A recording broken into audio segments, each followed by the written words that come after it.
What's going on, everybody? Welcome to another episode of Off the Couch Boxing. I am, of course, your host, Reckless Rexx Ruger. This is the Alexis Arguello puppet. You have found the best boxing content anywhere on the planet right here. The best boxing conversations you're going to find anywhere. And we got another great guest. He's here now. We're going to get down to it and start chopping it up ASAP. So let's get into it. I'm excited, as always. And you should be too.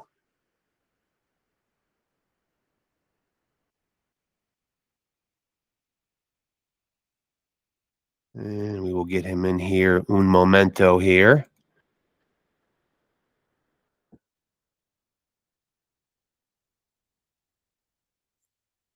As we wait for him to figure out his audio video here. Roberto.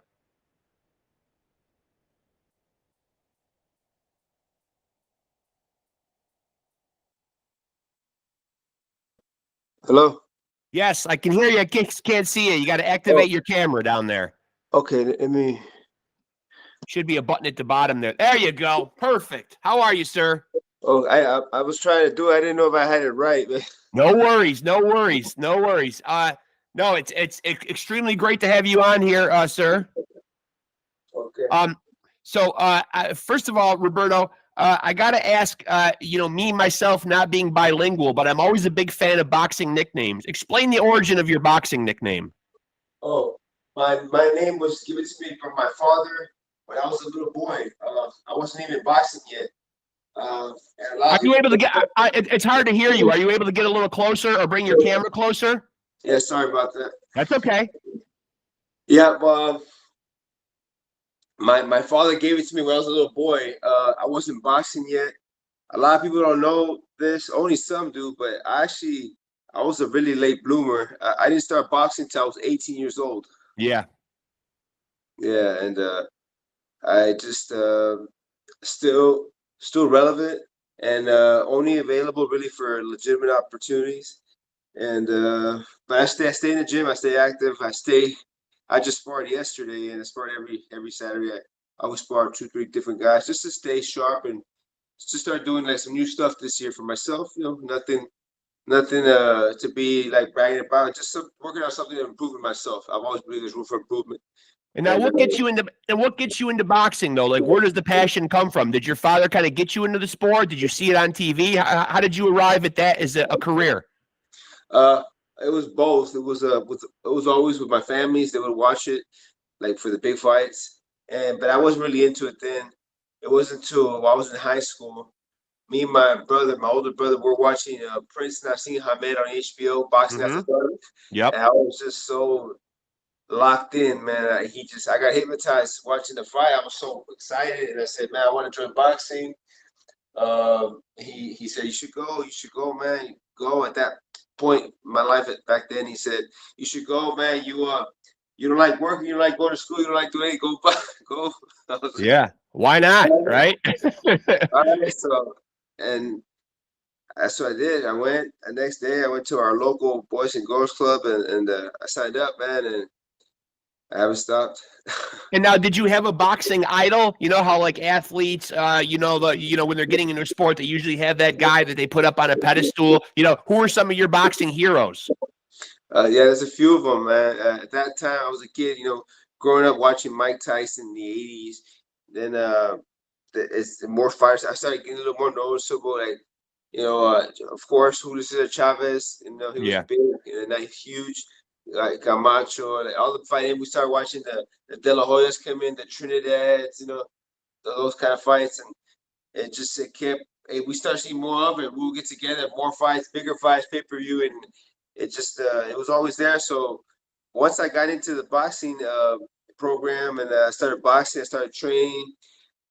So I started like that. I just went to some local Golden Gloves tournaments and I won. And now, you mentioned you were in the gym. So do you still keep a keen eye on the sport as a fan? Yeah. I'm not as strong as I used to, but like enough. I do watch the big fights. We get together. Yeah, I'm still very, very, very acquainted. I mean, there's a few little new names that I don't really know, but I keep track of most of the big dogs, and pretty much I don't really listen too much to the prospects or anything like that. And now, who are some of the current guys that you're a fan of? Fan of right now, I'm really a big fan of what's this guy? I like Tank. I like Ryan Garcia. I like what he did. I like this other guy. He's supposed to fight Sim Tzu. What's his name? Ortiz. No. Yeah, Virgil Ortiz. Like, I like him. Yeah. I think he's good. I like Tim Tzu too, man. I think he's a great fighter, man.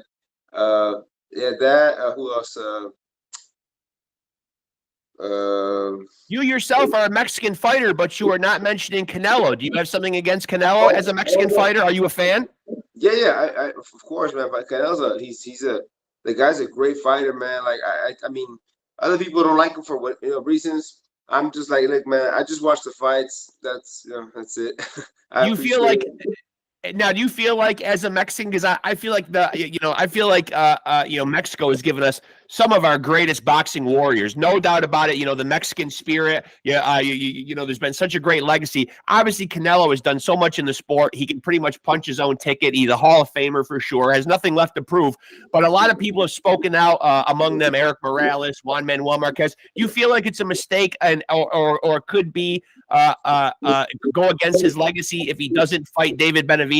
That's obviously a fight the boxing public has wanted for a long time.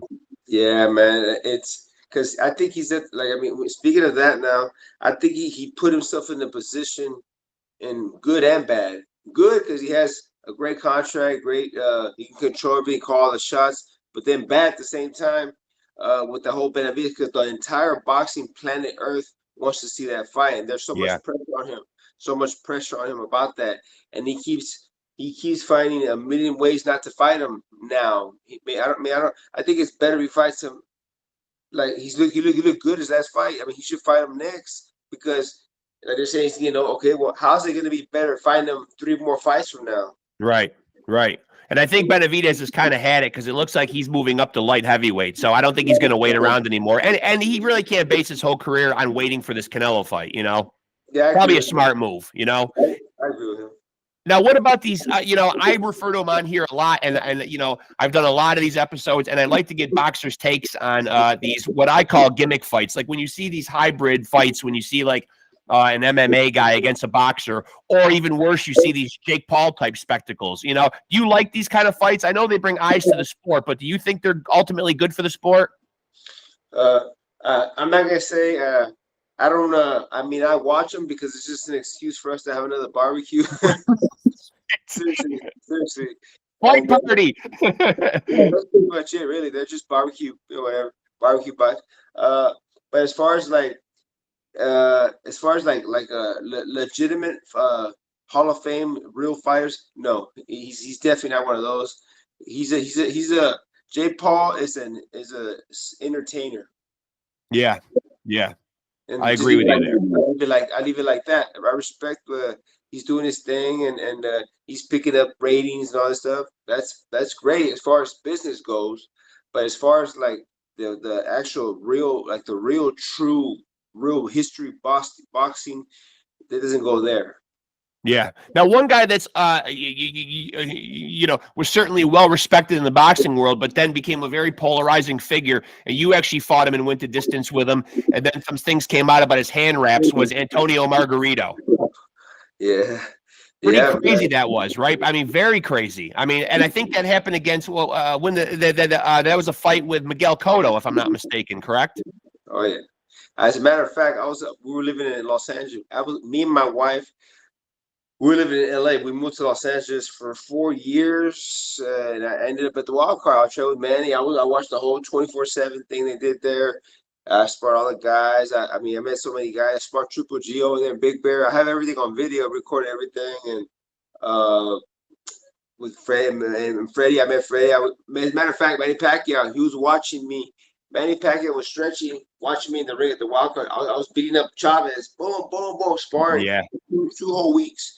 And and I also beat up Amir Khan that same time there. Yeah. And we became friends. And I also boxed with Paulie Mine. Paulie's cool. We boxed him, Kid Chocolate. I mean, I can keep going. So many guys. Everybody. But I mean, Manny was real cool. I had a little Chihuahua at that time, and that's how I got the shoes. My little Chihuahua, he had little shoes, and my wife had him in the ring. He was walking in the ring, and Manny's like, "Hey, Roberto, your dog has shoes." I said, "Yeah." I told him, I said, "Hey, Manny, I want some shoes like yours." He had just made those new Nike shoes that he had. Those are nice. Yeah. Beautiful. I have them here. I should bring them so you can see them. I go, "Man, I want some like yours, man." He goes, "What size you wear?" I said, "I'm at size 10. Let me see if I got some." But whatever. He's not gonna remember. But it's Thursday, whatever. He came back Monday, man, and they were shooting 24/7 at that time. Mm-hmm. And he tells Boom Boy, the other guy, Mitsu, he goes, "Hey, bring Garcia his boots." And I was warming up there at the gym with training. And I go, "Damn, he had a Nike." I go, "Here you go." I was like, "Damn." I go, "Hey, man, can you sign for me?" He goes, "Yeah." He signed for me and everything. So great guy. Yeah, great guy. So cool, man. Him, Fred, all the guys there. A lot of them they're still there. Some of them became trainers there. Some of the fighters, and we stayed in touch through social media and stuff. So now that fight where Margarito had cut Cotto up. Well, now forgive me for not knowing the dates. Did that fight happen before or after he fought you? No, he fought Margarito first. Then he fought Mosley, and Mosley destroyed him. Yeah, that's what they caught him. As a matter of fact, a lot of people don't know this, that I know like the inside stuff. Not that I care, I don't care, but it's just a fact. He had that trainer, the one that would do the rap, his Capetillo guy. He actually has a nephew. Capetillo has a nephew in Vegas that has a gym right now. He trains a lot of fighters there. Well, his uncle is the one that trained Margarito with the hand wraps, and he had Margarito. At that time, at that era, he had Margarito. He had Soto. He had a bunch of fighters, and they were all killing it. He was like the Freddie Roach then. Yeah. But then, I mean, I don't know if I can't say for sure. Nobody can, but whenever they call Margarito, all his fighters stop getting knockouts. And so kind of makes you wonder. I don't know. Who knows? Maybe I don't know, but it makes kind of sense when you think about it. I mean, because if it's the same trainer, if he's not only going to do it just to one guy. I mean, right. So, I mean, whatever. I don't know. I don't care. But, now, one thing I found interesting about your career was, though, at the age of 16, your father actually made a home gym for you, like converted your house into a gym. Yeah. That's pretty damn cool. Yeah, man. As a matter of fact, here in my home here, I have a fucking badass gym here myself. Yeah, really? Very nice home gym, and I just love it, man. It's what I am.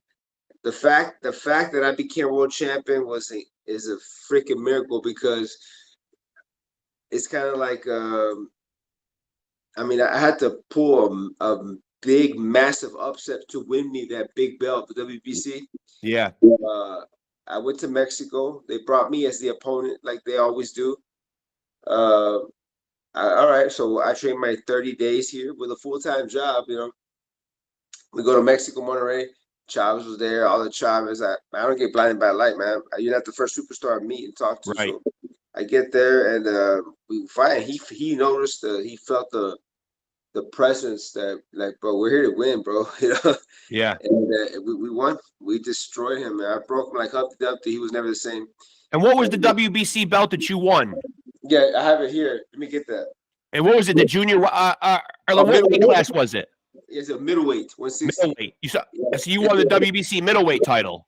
Yeah, I guess. Yeah, actually there was two. Because there's and now every belt sanction. Too many. They have 3 champions or 5 or something like that. It's gotten crazy. It was then. Now it got even worse now. So, but I was there was the gold champ. The champ was Triple G, and I was a silver world champ. So and I was ranked we're like right there. Yeah. So I mean, it's legitimate. I mean, it's beautiful. It's just it says it there. The back silver world champion. It's beautiful. It's a beautiful belt, man. So I was happy. That was a big win, because that was not supposed to happen. He was supposed to beat me. Who was the toughest fighter that you ever fought? Who gave you your toughest fight? Well, okay. There's a few names, man, but I would say probably when I was coming up, there was a Puerto Rican guy named Macho Medina. We fought for a welterweight, Cabo Fed welterweight WBC title. That was a tough fight. It's on YouTube, man. Oh my God, that should have been a TV fight. That one. Then Liam Smith I fought Liam Smith on the zone on 6 days' notice. Tough guy too. Tough guy. We went the whole way, man. I was here right here in my kitchen. They called me my anniversary. I used to be with Don King at that time in 2020. And I'm eating here. My manager called me, hey, Roberto, I got you a fight. Congratulations. You're going to fight Liam Smith on the zone. I'm like, oh, fuck, that's great. You know, big fight on the zone. Yeah. That's great. He goes, yeah. So when is it here? Okay. I'm like, okay, whoa, hold on. My wife looks at the calendar. She goes, babe, that's in 6 days. Yeah, that's not a lot of time to prepare. Bro, I was right there on my table. I was eating tacos and shit right here. And we're gonna. It was my anniversary that day. They called me. We're going to the beach to celebrate my anniversary that same day. So I get a call about that fight on my anniversary. I said, but you know what? Let's pause the anniversary. Let me do this fight. I'll come back next week with a nice check and we can go have a nice time. That's what we did. Boy, that's a nice wife right there. Let you pause the anniversary. Yeah. But it was fine. And we do our fight. I mean, yeah, he beat me, whatever. I mean, bro, 6 days. I didn't spar a single round. You have to spar for fights to train. I didn't spar anything. Don't spar because you don't want an accident. You know, it's only 6 days. I'm fighting in 6 days. I got to weigh in 5 days. And I fly out in 4 days. So I'm like, nah, I ain't got spar. But we just trained 3 days here. I ran, I trained, I cut weight. I cut like 15, 16 pounds in 5 days. I fight Liam Smith, the #1 in the world at junior middleweight. We went the whole distance, man. I won some rounds too, but I'm fucking my pop was lacking, bro. I mean, I cut weight. I'm like, I'm not gonna be 100%. He trained his ass off, not me. I got a short notice opportunity, so I made the best of what the 5 days I had, 6 days. And I told him afterwards, I go, bro, you can't beat me, bro. If we should fight again, you won't beat me. You should have knocked me out the way I was, and you couldn't do that. So, but then we did that. We fought bad, whatever. It just kind of got heated up, whatever. That passed. And then that was my last big promoter, Don King. Then I was training for another fight with Eddie Hearn. And I was in camp, and I tore my distal bicep tendon rupture. I had to get surgery on my arm. So I had to sit out for 1 whole year. Shit, I had to get paid surgery. So I lost the money for the fight, and I had to go to my my savings, check out a big old check. I had to pay the whole fucking thing. I'm curious.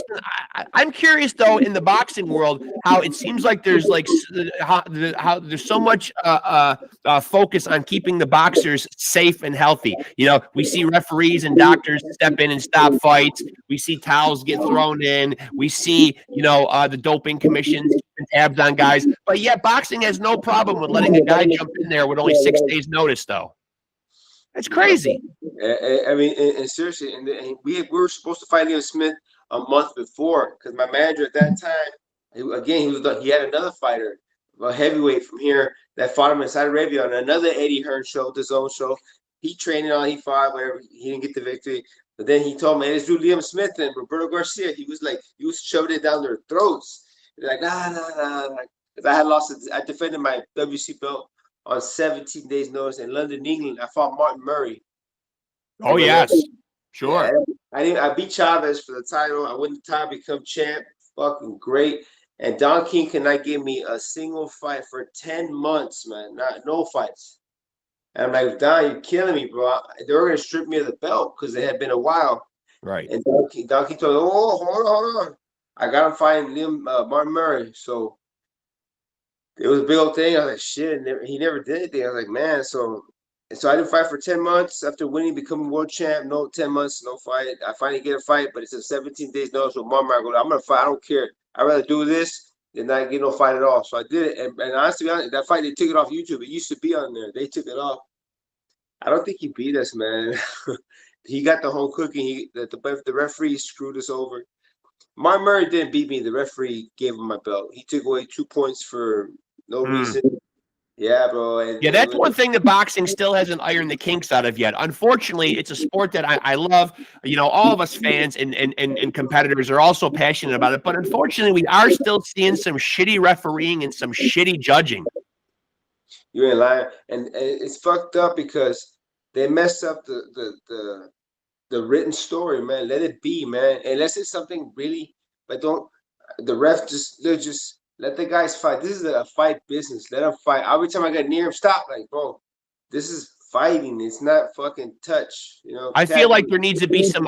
I feel like there needs to be some more adequate training. I feel like they're just putting warm bodies in these judges' seats. I mean, so much to the point that last week, I don't know if you saw, but Josh Taylor and Jack Catterall fought a very good fight, and I've never seen Bob Arum do this before. I don't know if he's getting more like more free with his speech as he's approaching 100 years old, but he got in the ring and he addressed the judges and said, "This was a travesty." He was actually chastising them right to their face because it wasn't so much, I don't think, that he cared about the decision, but some of the scores were very wide, and it was a very nip-and-tuck close fight. I don't know how you see a close fight and then someone turns in a scorecard of like 117, 111. I just don't get it.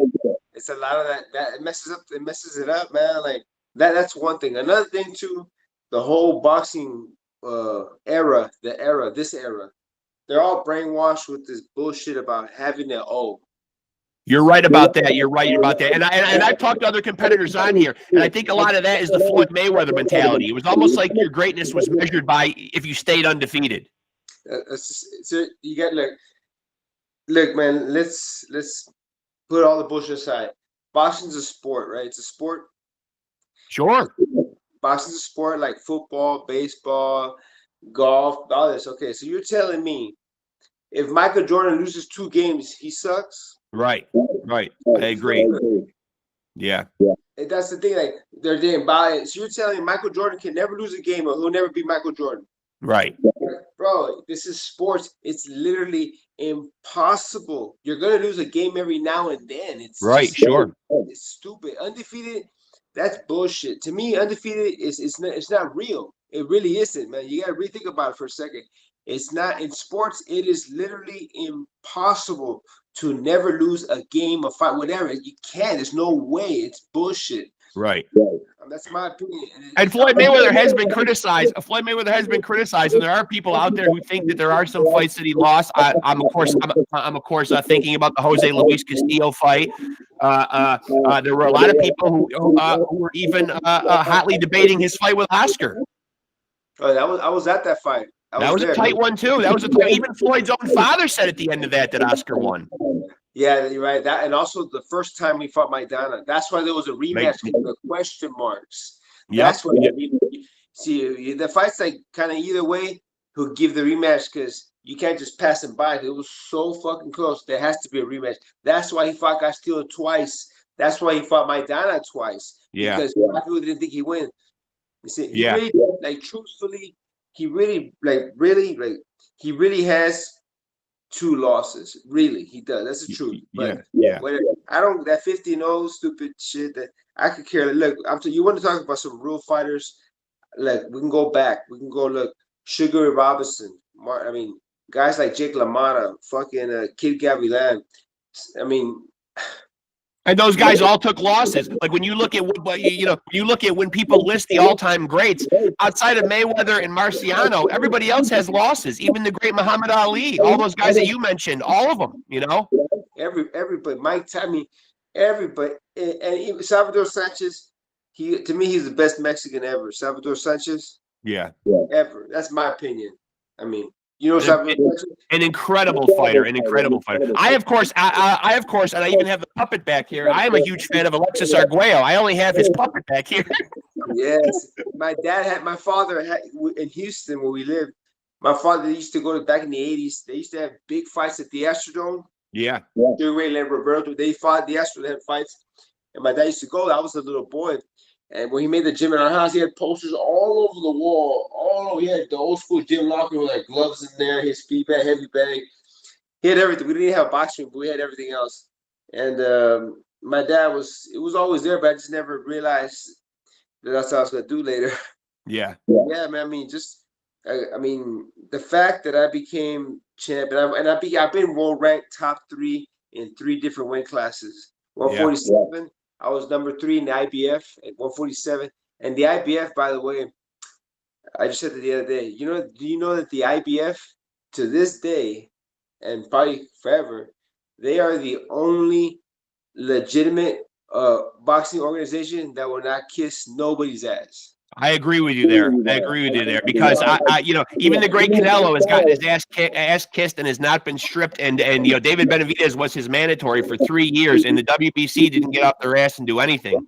They won't. As a matter of fact, and I hate saying this, but at least I want it fairly. Like I didn't. A lot of guys become champs, well, but it's like set up for you. Let me get you a guy you can beat with a bullshit paper record. You win. Right. Okay, it's the same old story, whatever. But that didn't happen with me, bro. I didn't just do that route. I had to fucking really win me the fucking belt. I won me the belt. They didn't give it to me. Right. You had to go take it. I earned it. I won it the old school way. Yeah. And I think another thing, when you're talking about great all-time greats too, I don't think it's always just measured by the record. Because when I have guys come on here and I pose that same question to them, who their idol was, I get a lot of Muhammad Ali, and I get a lot of him because not just what he did in the ring, but who he was outside the ring, which is why I love Alexis Arguello so much. Just a fantastic guy, always showed respect to his opponents, always went over afterward, before and after the fight, shook their hand. He was actually a very nice dude. Like from the video I've seen, he was never an asshole, never mean. He looked like a gentleman fighter. Yeah, he had class, man. And the thing about now, it's just I don't care. I'm just glad that I'm not part of this type of shit. And don't get me wrong, like I just people ask me, "Are you retired?" Like I'm not gonna answer that, and I haven't answered that question in like fucking years, because how many fighters you see, they retire, they come back, like an opportunity. Even fucking Larry Holmes, man, he said that he had retired. Larry Holmes, he was retired. Right. Don King went to go knock at his door. Larry, he goes, you're gonna fight Mike Tyson. He goes, nah, I'm retired. Fuck you. He goes, I'll give you $5 million. Give me the contract. Yeah. Yeah. I know. It's funny how guys can be lured. And I mean, I don't know how you feel about it. Obviously, I asked you about the Jake Paul fights. But what did you feel? It looks like it's been postponed for now because of some ulcer issues that Mike Tyson is going through. But should Mike Tyson be fighting this Jake Paul fight? It's hard to say because they're using like 14-ounce gloves or something like that. I saw that. Seems a little crazy. It's a fight, yes, but different. Like, it's 2-minute rounds. I think it's like 10 or 12 2-minute or something like that. And that's what I saw. I mean, I could probably change again. And they gotta have, I think it's 14-ounce gloves. The Texas Commission, they approved them for 14. They gotta do all that. I just did that because after 36, you gotta do these extra exams. The EKG, the high, all this bullshit. And now, so you just recently had a fight, though, correct?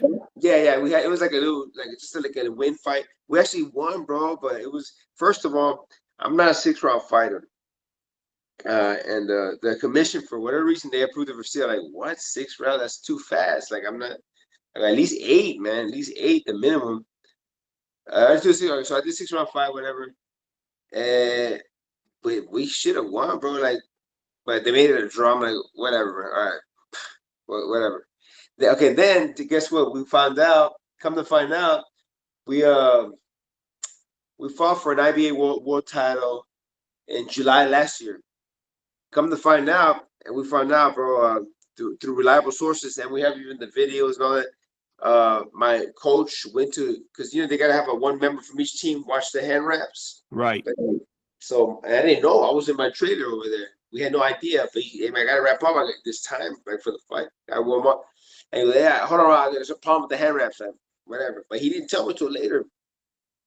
And the fucking guy, the guy I fought, he was doing that Margarito stacking. Oh no, again, huh? Yeah, bro. But he could never do it on those big team fights because they'll catch you. But here, because it was like a club show, local show, he got away with it, like a sneaky. So he did that, and I'm like, what, bro? Well, you thought we were gonna find out or what? So it turns out he dude, like, bro, when you have to cheat like that to beat a 43-year-old, that means something. Yeah. And then again too, and also round 9, that I'm supposed to have an IBA referee. They had a damn guy that was a softball coach that had just became a referee. I don't know what that couldn't make this stuff up if you tried. Like, bro, I mean, what? It was whatever, man. Anyway. Right, and that guy, come on, he's nothing, man. He did the stacking of the hand wraps, and then watching the fight. What we paused, we went look at that in the corner in Texas. You can look in the. You're supposed to only have water in the corners. The fucking guy had a big old thing with a drink. He put some fucking one of those powders or whatever to work out. Or I mean, they did everything to get. They wanted to win so bad, right? Yeah. Whatever. He gets I got bullshit. I was on my feet when the referee stopped it. I was blocking like this. He stopped. What are you doing? I'm on my feet, and I was arguing with the ref when he stopped. I was pissed off at my trainer. He stopped. Whatever, man. Fuck that. So he pulled the plug on it too early, is what you're saying. Stopped it too early. Yeah, I get up. I gotta get up. I've been knocked down before in fights. I fought Margarito, Prescott. I mean, I fought big, real fighters, right? Punchers. It's part of boxing. You get knocked down, it's normal. Trinidad, how many times Trinidad go down? Everybody, it's part of boxing. Even Josh, everybody. It's not like it's never gonna happen. It's boxing. Well, and so what did you think about Tyson Fury? Did you think that he shouldn't have got a standing 8 count when he fought Usyk? He was obviously knocked back into the ropes. Probably would have been on his ass if not for those ropes, but the referee stepped in and gave him a standing 8. Yeah, that fight. I went for the other guy, Usyk. We were watching. It was a good fight, man. Real good fight, and I like that Usyk guy because I mean, what he did with Joshua, that's what made it think. We put some money in the fight. My heart's gonna go Usyk, man. He won. Yeah, and he won, man. Like I think he be because Tyson Fury. I like Tyson Fury too, but he did a little too much. I don't think his clown style worked for this guy. He was back to the showboating a little bit too much. I think the Fury that needs to show up is the Fury that fought against Wilder in the second and third fight. Oh, he looked great, man. He was like, just destroyed it. He's got to get in and bully Usyk. Yeah, I mean, but he started doing a little too much clowning, man, and that doesn't really. I mean, clowning does. I don't think it really, win you the fights, like, or it ain't gonna hurt your opponent or whatever. So, but the Usyk guy was serious. He was on point. He was charging. He was letting his hands go. He kept the heat on him, and he just kept his foot on the gas, man. He got the job done. And they will be running it back in December too. So they are going to have the rematch in December. So that's gonna be awesome, man. That one we had and then also the other one, the Haney one. They kept trying to find an excuse because he wants that stupid old shit, the Mayweather old bullshit. Yeah. I just posted something the other day about that. Speaking about that, some website from here, they talk about they put 956, but they put boxing from Martin. They put 6-time champion Roberto Garcia. They put all like, oh, okay, look cool. So I shared it. I shared it. Right. And it says all the stuff. I won all the belts, and it was pretty nice. It was a nice. It was pretty cool. And I put on there. I said, the losses, they've taught me things. I said, and I put on this. I've never lost. I've only won or I've learned. Right. I love that. I love that. I've not lost. I haven't lost. Yeah. All competitors ought to think that way. I don't lose. I learn. And I done because I've out of the 50, I have 50. My record is 47-6, and that's 47-6, and that's because 3 of my fights they were really losses. I really, truthfully, only have 3 losses. Really, Margarito, Liam Smith, and Calvin Oldham, and the other 3 were bullshit. The 2004. I won that fight, but the low blow was a split decision, 76-75. Everybody said I won, but whatever. That's one. The other one was the cheater guy that just cheated with the raps. Mm-hmm. That's one. Another one, and then Martin Murray. The 6 days notice. Yeah. He didn't beat us, Martin Murray. But they gave him my belt. He got the home cooking. But I really do, truthfully, I only have 3 losses that they beat. I'll tell you, you know what? They did beat me. You beat me. It was Margarito. He beat me a decision. Liam Smith. He beat me a decision. Calvin Oldham was the first guy that beat me when I was undefeated. I was first starting off. Mm-hmm. I mean, I'll tell you straight up. You beat me, bro. I said, but those losses are kind of like, 6 days notice, 17 days notice. Like, yeah. Now I've had the pleasure of having on this show the other Robert Garcia. Now, are you familiar with the other Robert Garcia? It's like Mikey's brother. Yeah, he's the trainer guy. He comes here. My uncle's a promoter here, a local promoter here. He brings them here. He has like a lot of little 4-rounder guys. He brings them and puts them on shows and stuff. Yeah. And he comes here. He has them at his local shows to keep them busy. The guys. No. I've actually, when I fought Margarito, Robert Garcia trained him. Robert Garcia trained Margarito. That's how how ironic. Yeah, he goes, and he saw me. He goes, hey, you look good. I know. You thought I got old, huh? So he's cool, but he's there. He's doing his thing, and I've also had another one of your past opponents on. I've had Homer Lee Gibbons. I've had on here too. Okay, yeah. As a matter of fact, when I fought him, I fought him here at the ballpark. We had just like a baseball park, a professional. Yeah. To this day, still, that's the highest record attendance we have here in my town of 5,180 people of paid tickets, like big. I mean, as far as here, and because they've other shows, but they have to give away tickets to have people there. That was a badass show. I fought him, Homer Lee Gibbons, at the ball. It was a good fight. He had a great record. He was like 44-11. Solid. Great guy too. Yeah, cool dude. I saw him on the social media, so we became friends on there. He seems like he's doing good. He's like I think he's like a pastor or something like that. Very good guy. Yeah, very nice guy. Yeah, that's cool, man. That's awesome. Like me, I believe in God, family, boxing all day. You know, so yeah, man. I've never. I'm cool, bro. Like even like in the gym, I'll we spar. I don't take anything personal, you know, unless you take it another way. But I'm just. It's a sport to me, man. You gotta know how to control your mind, your emotions, and that's it, man. Just doing what I love. And now still fighting at the age that you're at. Have you put a specific timeline or an end date on like when you think you wouldn't fight past a certain age? Yeah, well, actually, the best way to answer that is like, it's not yes or no. It's like if I think the way it happens for me, like if I fight one more time or two, maybe it's not. I don't know. Like I don't want to say it until I know. Like I've done. And it might be I might do maybe just one fight. Who knows? 1, 2 at the most. I don't know because what we're doing right now, the way I'm looking at the gym, the way I'm sparring. This is not even coming from me. I'm sparring boxing, doing rounds with these young guys. And I mean, you'll know where you're at, bro. I mean, if you're getting fucked up in the gym, I go, bro, do you really think if I was getting messed up, I would be coming here? Right. And it seems like you're so close to, I don't know if it's a huge monumental thing or not, but you're so close to 50 victories, Yeah. 47-6. Yeah. 47-6. Yeah, man. That's enough. That's in 3 weight classes. And like I always say, man, I mean, there's certain things you can kind of hide, like the O's and all that. But one thing you cannot hide is box rec. Yeah, you're not kidding. Although I will say they do make mistakes sometimes, though. Yeah, they do. But I mean, if you really, they do make some. But I mean, that's about as close as you can kind of. You really do your. If you want to break down these resumes. Yeah, that's the place. Even it's true because if you name who he fought and then you click on that guy, who is he? Oh, he lost 5 in a row, but he has a good record. It's just little thing. I don't care, but I mean, if you want to be like with facts. That's how you do it. Like there's this thing I always say, like there's a saying that I say, and I still to this day believe it. Tell me who you fought, and I'll tell you who you are. Yeah, that's deep. I like that. Yeah. Because your resume really is, your resume really is a big deal in boxing. It's true.